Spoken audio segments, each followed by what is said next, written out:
Salve, salve universo narrado! É com imensa satisfação que eu inicio esse vídeo. Um vídeo diferente, um vídeo novo, um formato novo que eu tô testando aqui nesse canal. Baseado em um vídeo que eu coloquei há um tempo aí, vou deixar linkado, que tinha uma segunda pessoa aqui trocando ideia comigo, ou talvez uma entidade, sei lá, tinha uma voz aí que tava aparecendo nos vídeos, conversando. Enfim, esse vídeo aqui é uma troca de ideia, é um vídeo que tem uma pauta mínima, não tem hora para acabar, não tem um rumo muito bem definido.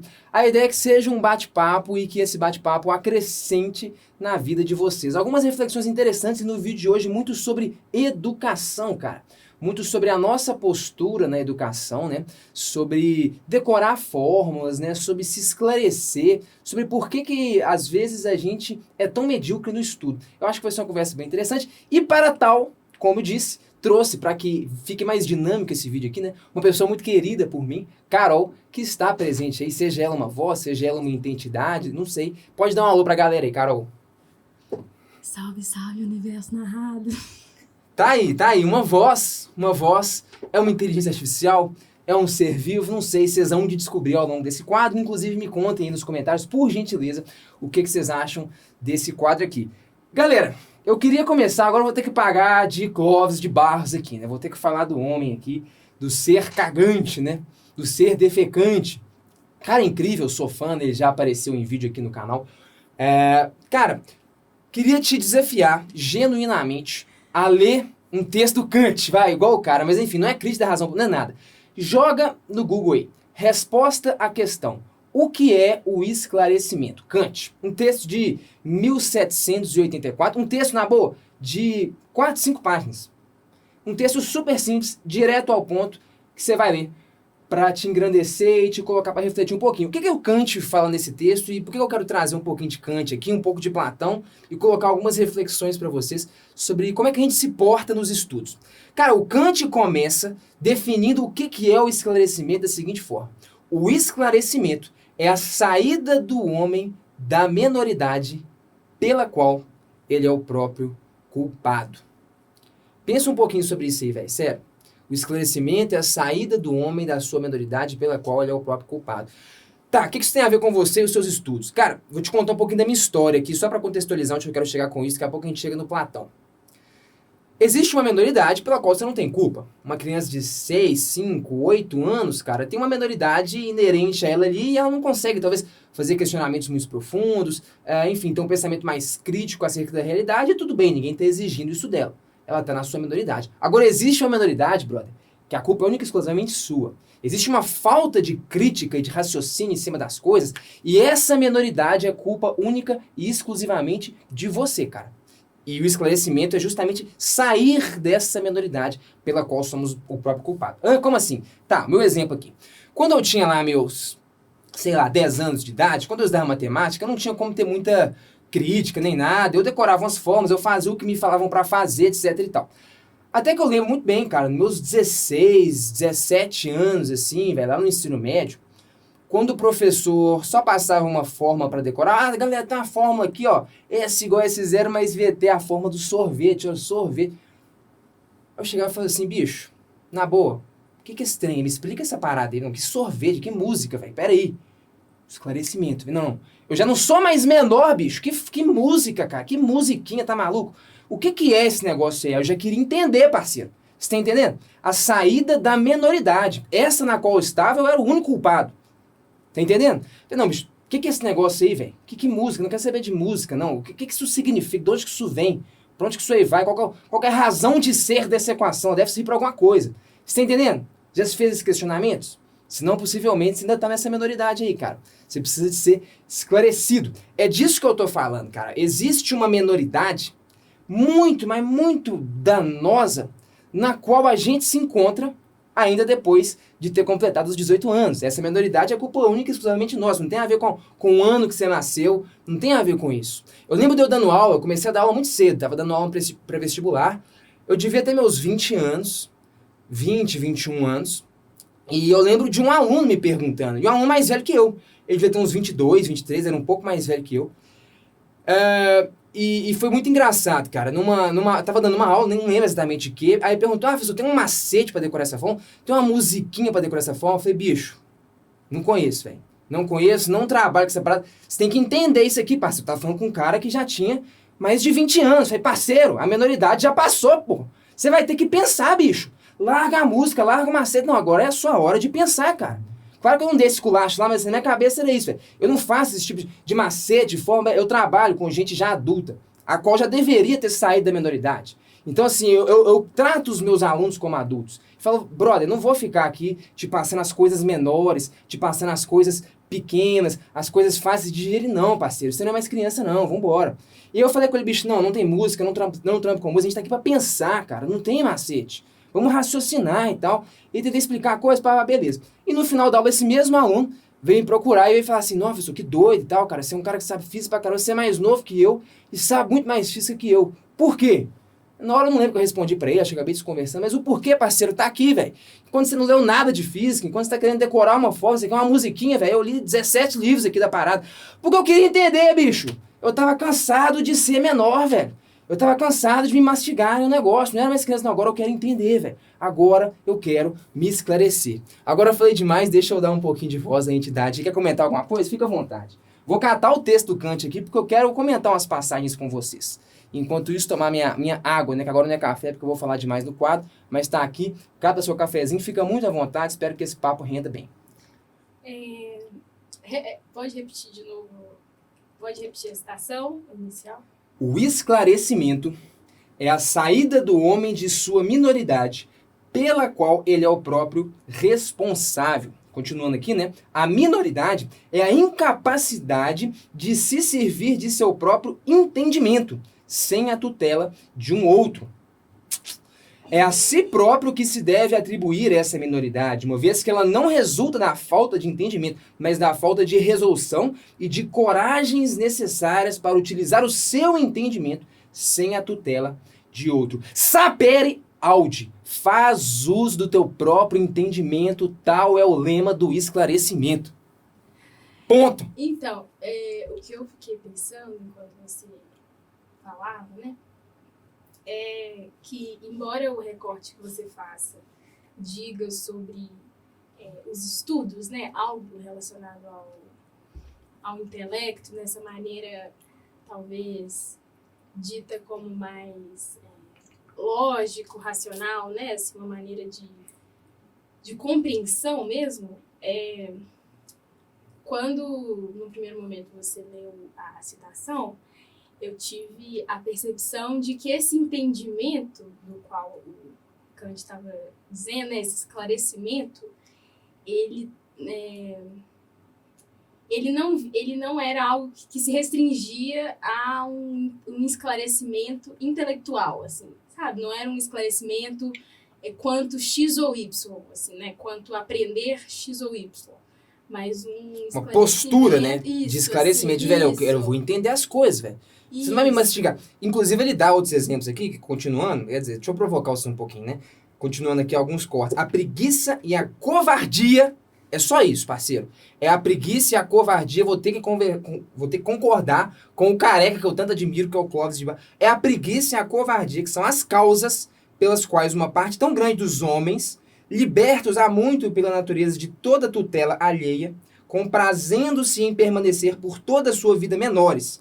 E é por isso que é tão fácil a outros instruírem-se seus tutores. A preguiça e a covardia, parceiro. Ali nos meus 17, você tá com 17, 18, 20 anos, parceiro. Você tá querendo a coisinha mastigada, a musiquinha, não sei, é a preguiça e a covardia que tá te impedindo de fato se esclarecer. Mas continuando aqui, né, sobre os outros trechos que ele coloca aqui, né, velho? Ele fala de... Aqui, quer ver? Continuando aqui, ó. Aqui.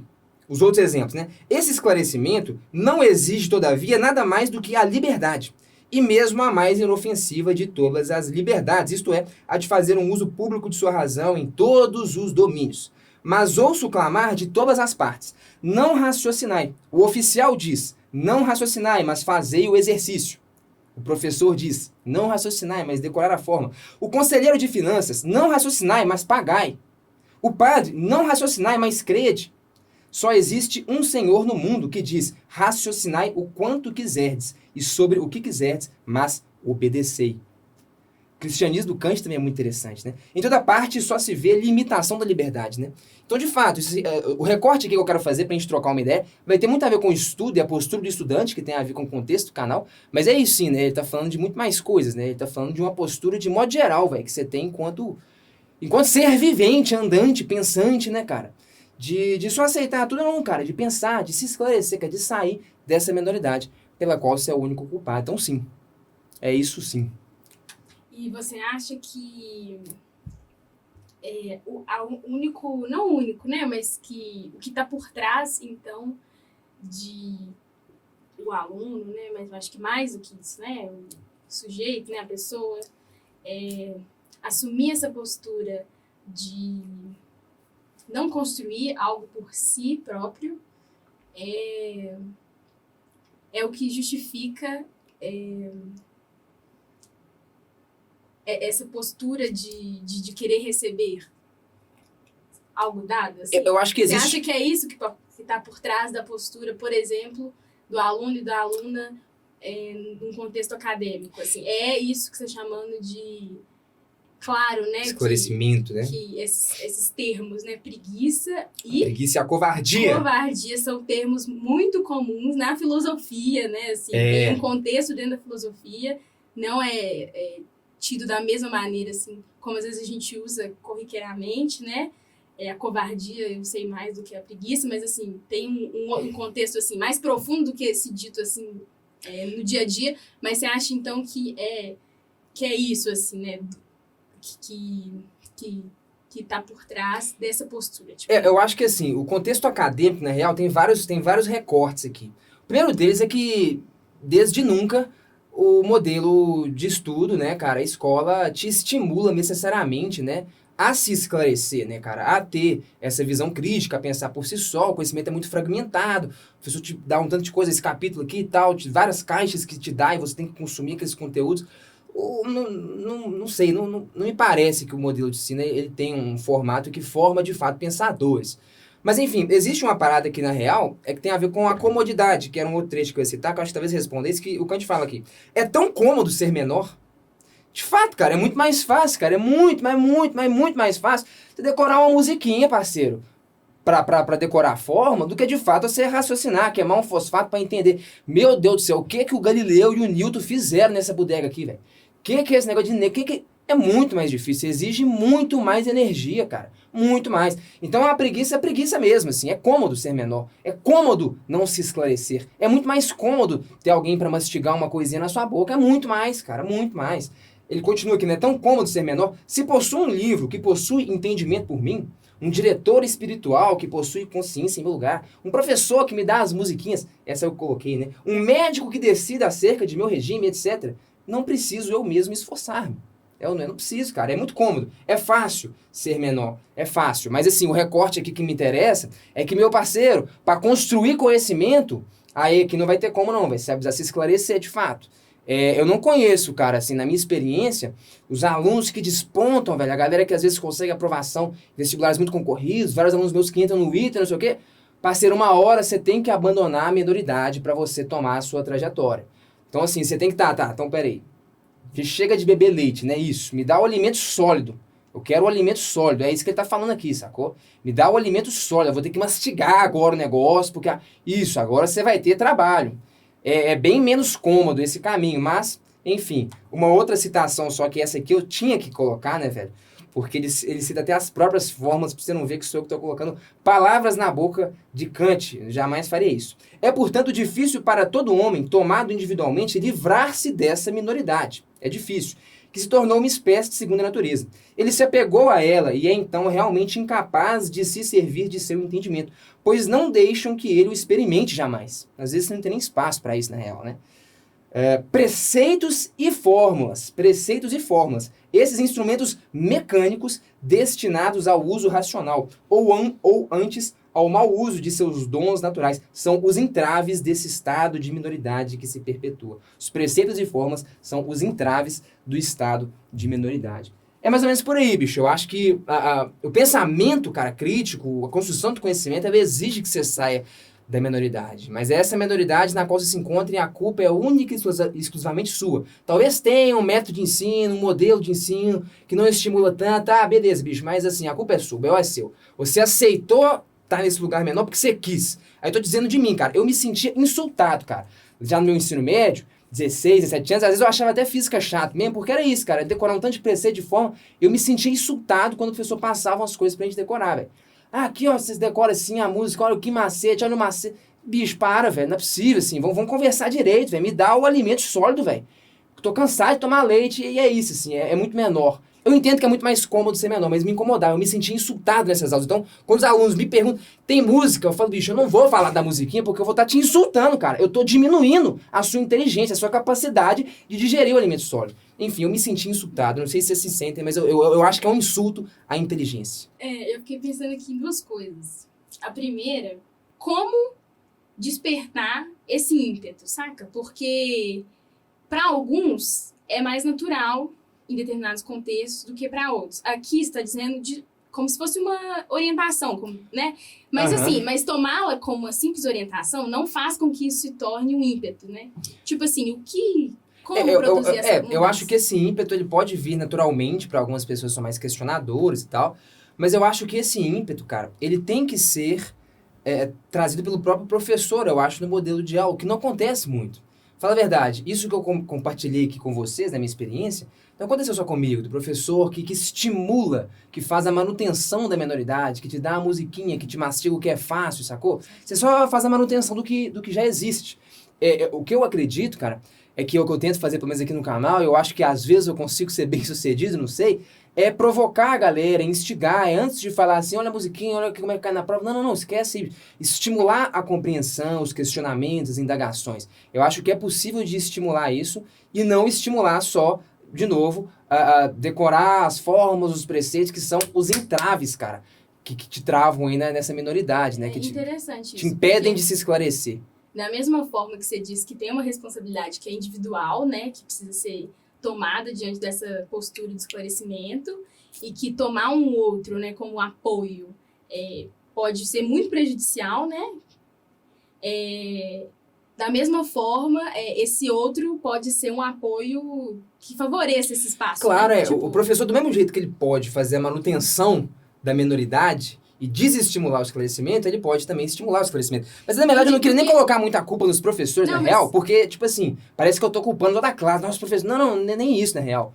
Se você fosse ver as minhas aulas presenciais, elas já eram muito diferentes das minhas aulas aqui no YouTube. Por quê? Porque o próprio professor não tem tanta liberdade para dar aula presencialmente como talvez ele gostaria. Várias vezes, velho, alunos meus falam, não, velho, só aqui é muito doido, mas as suas aulas do YouTube são muito diferentes, muito mais malucas. Claro, bicho, porque aqui eu faço do jeito que eu quero. Lá na escola não, eu tenho que fazer o que eles me mandam. Então, assim, já troquei ideia com vários professores que muitas vezes não conseguem dar as aulas que eles mesmos gostariam porque o próprio modelo e formato não dá para eles o espaço. Da mesma forma que o aluno não encontra esse espaço no professor, o professor às vezes não encontra essa liberdade. Esse espaço no modelo que ele está inserido.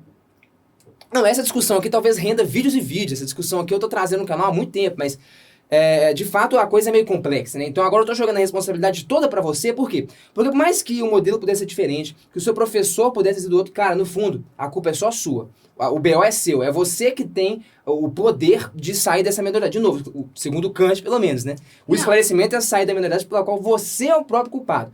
Ah, mas eu caí nisso aqui porque é o modelo de ensino, porque é pedagogia, porque o professor... Beleza, velho, porque você caiu isso aí, ninguém tá discutindo, não. O fato é que se você permanece aí, essa é a minoridade pela qual você é o próprio culpado. Eu sei que não fez, eu sei que não chegou e falou, bicho, para de me dar o leite, me dá o sólido, é difícil, mas eu vou quebrar 3 dentes, mas eu quero mastigar o negócio sólido. Eu falei isso, velho, uma época lá da minha vida. Eu não sabia nada. Meu terceiro ano eu não sabia nada, mas eu não sabia somar fração. Falei, bicho, eu quero entender a questão do ITA. Por quê? Porque, bicho, como é que alguém fez uma prova, já falei isso aqui, né? Como é que alguém faz uma prova de vestibular para um menino que terminou o ensino médio e eu não consigo fazer nada dessa prova? Você tá me tirando, velho? Você tá entendendo a minoridade? Era tipo assim, eu, enquanto professor, às vezes, enquanto monitor, quando tava começando ali no meio, até mesmo dando aula, os alunos pagavam mó pau pra questão do ITA. Não, a questão do ITA eu não faço, não dou. Caramba, bicho, você tá assumindo que você não dá conta. Eu achava isso um insulto. Quando eu tava me formando lá, falei, cara, não, peraí, existe um negócio que é difícil, tudo bem, mas é feito para alunos do ensino médio. Tô terminando o ensino médio. Tive um privilégio, não precisei trabalhar ao longo do meu ensino médio. A única coisa que eu fazia era estudar, bicho. Me alimentar do que tô bem. Eu não consigo dar conta disso, velho. Existe uma prova feita para alunos do ensino médio. Tô terminando o ensino médio, eu não consigo fazer uma questão da... Não, você tá de brincadeira, bicho. Eu sirvo pra quê, velho? Então, tipo assim, só pra concluir, eu acho que cara, é isso, assim, é a sua postura. Eu acho que tem vários jeitos. Decorar a musiquinha. Assumir, cara, não, eu não dou conta, o Ita não dou conta, eu sou menor. É muito mais cômodo ser menor, é muito mais cômodo. Mas é a sua postura de falar, não, bicho, pelo amor de Deus, velho. Não é possível que eu dou conta só do pouco, assim, que eu sou medíocre, não. Me dá esse trem difícil. E doeu, bicho, quando eu fui fazer a prova disso, deu o ano inteiro igual um doido, passei no Ita, não passei não, cara. Mastigar o alimento sólido, às vezes você quebra uns dentes, bicho. Exige mais esforço, é bem menos cômodo. Mas, enfim, é o caminho aqui pro esclarecimento. Segundo Kant, eu não tô falando nada aqui, tô só divulgando em nome do Kant. É muito difícil, porque você vai falando, vai aparecendo várias coisas assim que são possíveis de comentar, mas aí a gente tem que filtrar, né, o que fica mais, né. E assim, boto muita fé nisso, tipo, teve a prova do ITA, que era dificílima no campo das exatas, mas, enfim, poderia ter uma prova dificílima no campo das biológicas, assim, que você sequer sabe da existência. Tipo, Sim. tem algo que fica muito evidente, que é o que você gosta. Tipo, para além mas ali, na verdade... Simplesmente não, porque não é simples, mas para além de uma fome de conhecimento, tinha fome de conhecimento de alguma coisa específica. Claro, não. Eu acho que é importante falar isso, porque... a gente está numa época em que todos os conhecimentos são possíveis de se adquirirem, assim, né? E ao mesmo tempo é uma época em que as pessoas se especializam muito cada vez mais em determinados conhecimentos. Tipo, antigamente, os grandes pensadores, tipo, tinham muito mais conhecimento, assim, amplo das coisas, né? Tipo... o Aristóteles era físico, médico, poeta, filósofo, tipo, acho que seria legal você comentar disso, assim. Mas é porque eu acho que o negócio do Ita, não sei se tem tanto a ver com isso, era porque assim, por que eu escolhi o Ita? Porque era a parada mais difícil. Não de exato, era a parada mais difícil de tudo. Você sabe, você tá no ensino médio, tem uma coisa mais difícil que entrar no Ita? Não tem, bicho. Então aquilo era difícil e me interessava. Depois que eu terminei o terceiro ano, eu comecei a me interessar muito em filosofia. Por quê? Porque também não tem que era tido como difícil. Deixa eu entender esse trem. Porque assim, minha parada era mais ou menos assim, cara, eu tô aqui no ensino médio. Então, assim, tô terminando o ensino médio. O que é a coisa mais difícil que exige? Eu tenho que dar conta pelo menos disso, velho. Não interessa a área. A biologia não tinha um desafio tão grande ali e tal. O negócio do ITA tinha, por exemplo. Depois o negócio da filosofia foi ter, me despertou interesse. O meu negócio era tipo assim, cara, não, tô terminando o ensino médio, eu tenho que dar conta pelo menos da coisa mais difícil do nível de ensino médio. Não interessa de biologia, porque senão não é possível, cara. O que eu tô fazendo aqui da minha vida? O único que eu faço é isso e eu não sirvo pra isso. Vou fazer o quê, bicho? Como diria o Clóvis, né, cara? Você vai plantar alfafa, né, velho? Eu sirvo pra isso. Então era um pouco isso, assim. Minha provocação não é que você entre no ITA. Não é nem isso, cara. E o que eu tô falando, você tá sacando a ideia. Eu tô trazendo pro contexto das formas, da matemática, da física. Mas vai pra muito mais, cara. Minha provocação é tipo assim, bicho... é do esclarecimento mesmo, saia da minoridade. Busque entender as coisas que estão colocando na sua mesa. Você tá aí no primeiro no ensino médio, segundo, terceiro, no cursinho, sei lá, bicho, mas assim, o que tá na sua mesa, entenda com profundidade. Faça as perguntas, cara. Se questione, não aceita o leite, velho. Para de beber o leite, velho. Pede o alimento sólido. E busque um entendimento amplo, mais profundo, não cômodo, das coisas que estão na sua mesa. Sejam elas da biologia, da química, da física, não sei o quê. O que quer que seja, velho, mas assim, não se coloca na posição menor, bicho. Por mais cômodo que seja, né? Minha provocação é essa, né? Busque esse esclarecimento, né? É mais ou menos essa que é a ideia, né? Que ultrapassa, inclusive, as próprias disciplinas, né? Um pouco do que você estava falando no início, assim, né? Não é só sobre a matemática, sobre a física, sobre a química, mas talvez sobre si, né? Talvez sobre, sei lá, política, sobre... economia, enfim, religião, sei lá. Pro Kant era uma postura que envolvia todas as áreas mesmo, né, cara? Pro Kant era uma postura muito mais ampla do que o recorte que eu tô fazendo aqui. Mas eu acho que esse recorte é interessante, é o recorte do estudante, cara. De você que tá estudando, sacou? Claro que isso vai ser algo muito, muito valioso pra sua vida como um todo, sem sombra de dúvida. Mas, assim, é um recorte de uma postura diferente que você pode ter na hora de estudar, de fazer as perguntas corretas. Parceiro, qual que é a musiquinha? Não é a pergunta certa, sacou? Essa é a pergunta cômoda. Essa é a pergunta fácil, velho. De quem ainda tá na menoridade, sacou? Tem perguntas mais profundas que essa. Que às vezes não precisa ser também, tá, eu quero deduzir essa equação. Não, mas assim, bicho, não, me leve a entender isso. O que é a parada, entendeu? Pra que serve isso? Não, você tá entendendo, bicho? O esclarecimento é a saída do homem da menoridade pela qual ele é o próprio. Sapere aude, faz uso do seu próprio entendimento. Eu tô tentando achar aqui, achei, eu acabei de achar...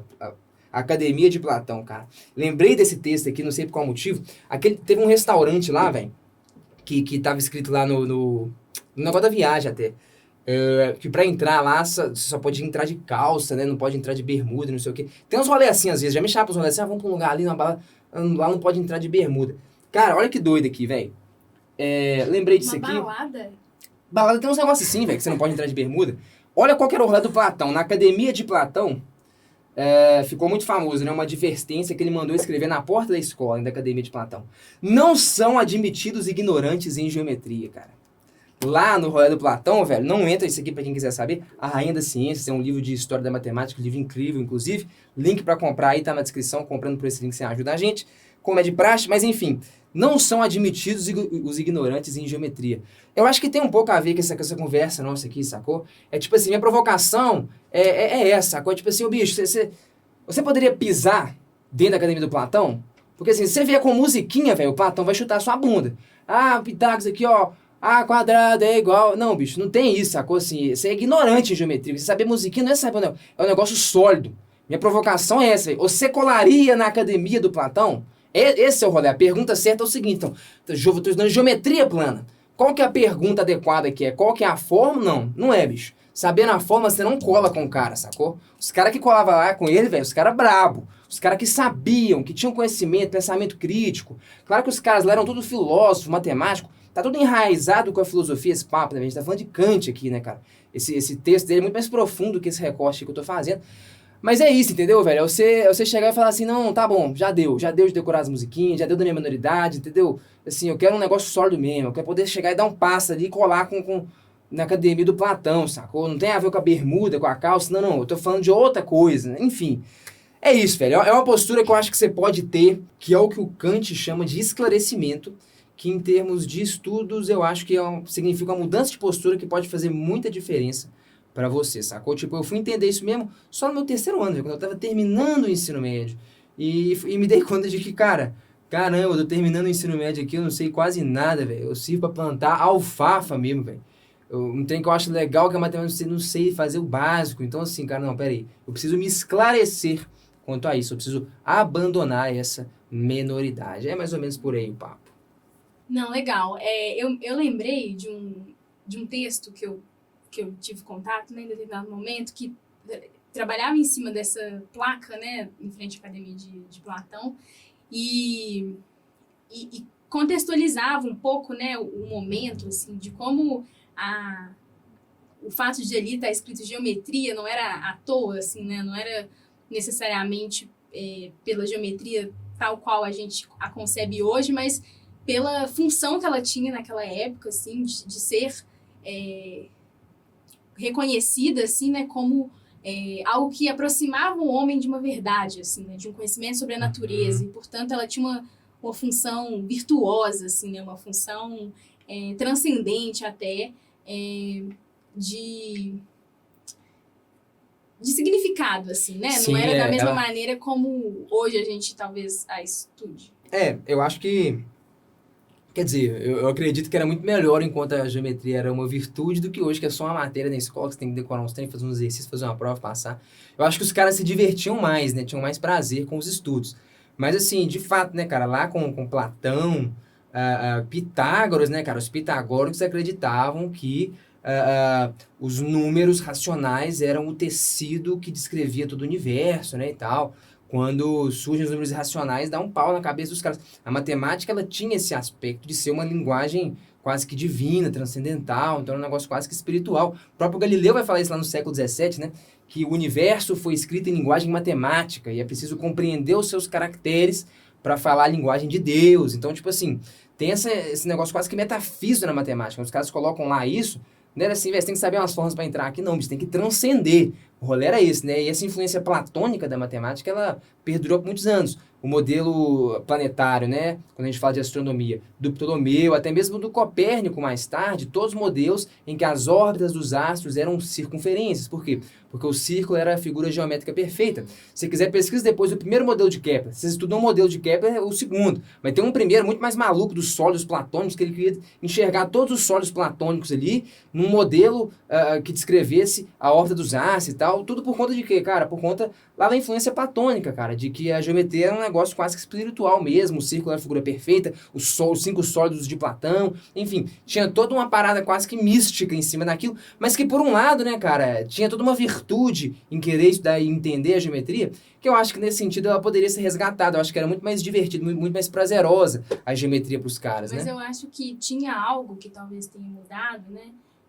Tenha mudado antes de Cristo para cá, que é como a matemática ela tinha uma função, né? Assim, ela era uma descoberta mesmo, assim, né?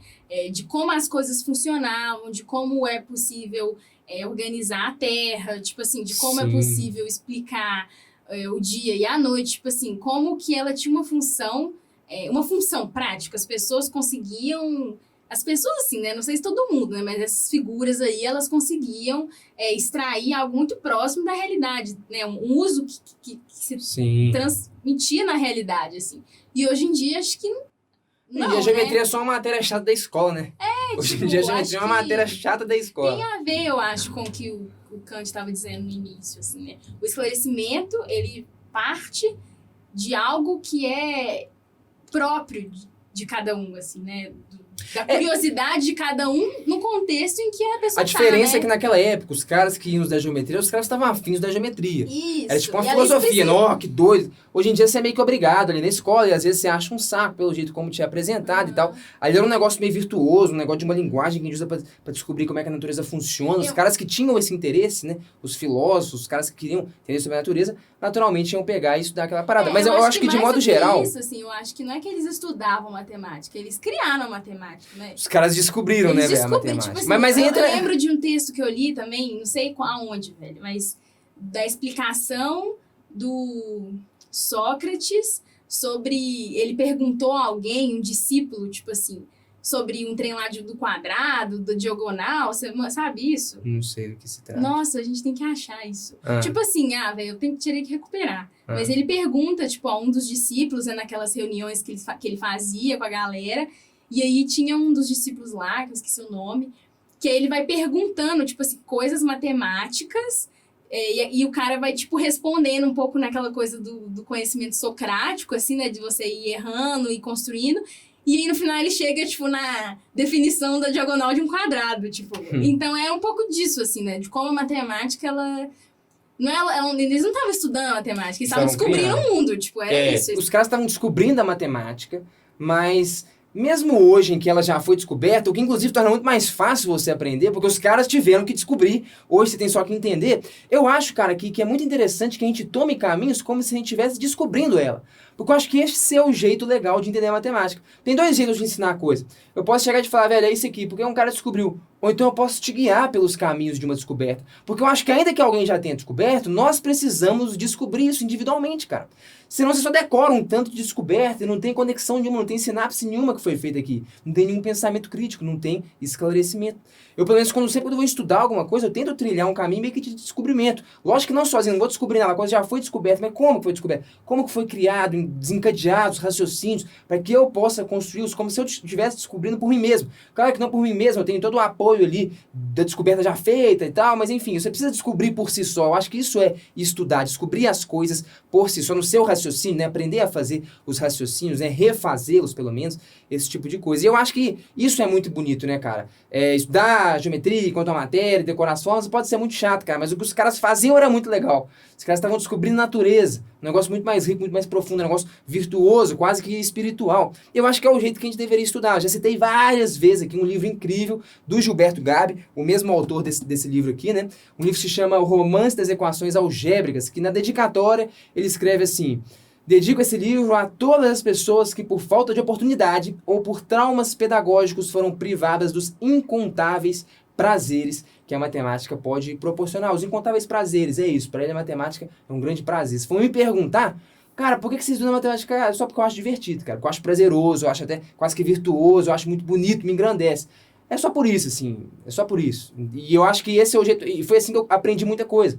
Me parece o jeito mais genuíno de realmente despertar o interesse em alguém para estudar alguma coisa. É o que eu tento fazer aqui no canal sempre, né, cara? Causar espanto, provocar as pessoas a ter esse interesse e a conseguir ter prazer na coisa, né? Eu acho que é um caminho muito mais eficaz de se estudar e muito mais prazeroso do que o estudo pelo estudo, né, cara? Sem muito significado.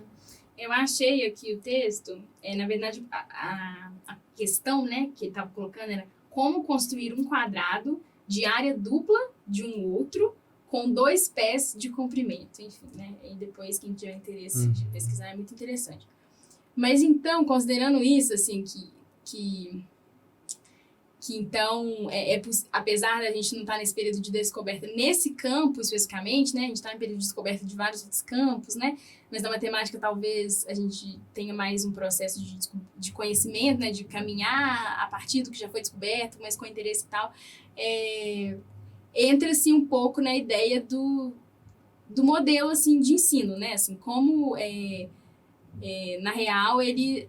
Sei lá, não sei como que se criou o modelo de ensino, assim, né? Eles, sei lá, pensaram, que bacana, estamos descobrindo várias coisas legais aqui, tipo, que o conhecimento era muito restrito, provavelmente, né? As aulas lá na Academia de Platão, as aulas de geometria na Academia de Platão, provavelmente foram muito diferentes do que as aulas de geometria que a gente assistiu hoje em dia. Não, esse problema do Sócrates é uma grande ilustração de como que se construía isso. Assim, os raciocínios, né? Mas, enfim, sei lá como que surgiu o modelo de ensino, mas que é tradicional que a gente tem hoje, mas talvez nessa vontade de se transmitir um conhecimento, né, padrão para todo mundo, e aí extrair um pouco de cada disciplina e tal, e enfim, virou o que virou, assim, né? Mas que perdeu, talvez, a origem da coisa. Esse modelo de ensino nosso, na verdade, ele remonta muito à época das revoluções industriais, né, cara? Mas que, na real, isso aí vira um papo por si só. Isso aqui já deve estar bem longo, eu acho que isso aí do modelo de ensino, porque ele é como ele é, talvez renda um vídeo por si só. Acho que vale encerrar aqui com uma provocação que eu quero te fazer. No finalzinho do texto do Kant, ele fala assim: quando se pergunta, portanto, vivemos atualmente numa época esclarecida? A resposta é não, pelo menos segundo Kant. E para você, isso foi naquela época, né, 1784, né? Vivemos hoje em dia numa época esclarecida? O que você acha? Me conta aí. E por gentileza, me fala o que você achou desse vídeo. A minha ideia desse vídeo aqui é um vídeo bem mais longo, pra você ficar bem à vontade, escutar de boa, tomando um café, lavando uma louça. Eu pelo menos estou aqui, ó, tranquilo, descalço, sentado numa cadeira de praia, conversando com vocês. A ideia é testar um pouco um formato diferente, mais longo, quem sabe ensaiando o lançamento de um podcast, que é o que me pedem há muito tempo aqui. Me conta o que vocês acharam, deixem aí críticas, sugestões, temas para os próximos vídeos. Comenta também sobre a participação da Carol, que compareceu aqui. Muitíssimo obrigado, inclusive, sejam gentis com ela, porque ela custou para topar essa participação. Quer mandar um recado pra galera aí? Eu sou a voz de vocês, eu acho, né, gente? Perguntando aqui as coisas que surgem na cabeça pro Felipe, né? Então... Essa é a ideia. Mandem perguntas para ela aí, para que ela possa realmente advogar em nome de vocês. É isso, minha gente. Muito obrigado pela atenção. Espero o retorno de vocês.